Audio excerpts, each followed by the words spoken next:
Ready to move in premium triplex villas at Kollur APR Projects.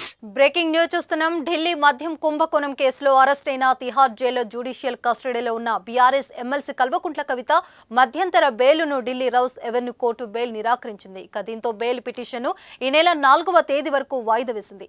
కవిత తన చిన్న కుమారుడికి పరీక్షలు ఉన్నాయని, ఈ సమయంలో కుమారుడికి తన అవసరం ఉందని, అందుకే ఏప్రిల్ 16 వరకు మధ్యంతర బెయిల్ ఇవ్వాలని పిటిషన్ దాఖలు చేశారు. అదే సమయంలో సాధారణ బెయిల్ పిటిషన్ పైన విచారణ చేపట్టాలని కోరారు.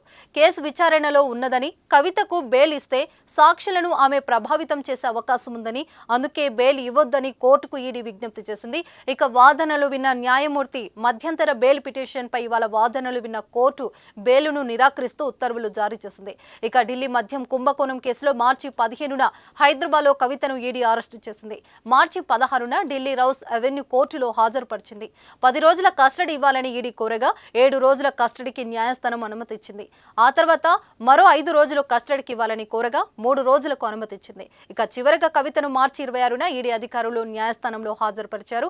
తాజాగా ఈ నెల 4వ తేదీ వరకు బెయిల్ విచారణను రౌస్ అవెన్యూ కోర్టు వాయిదా వేసింది. సుమన్ టీవీలో మీ పర్సనల్ అండ్ బిజినెస్ ప్రమోషన్స్ కోసం కింది నెంబర్కి కాంటాక్ట్ చేయండి.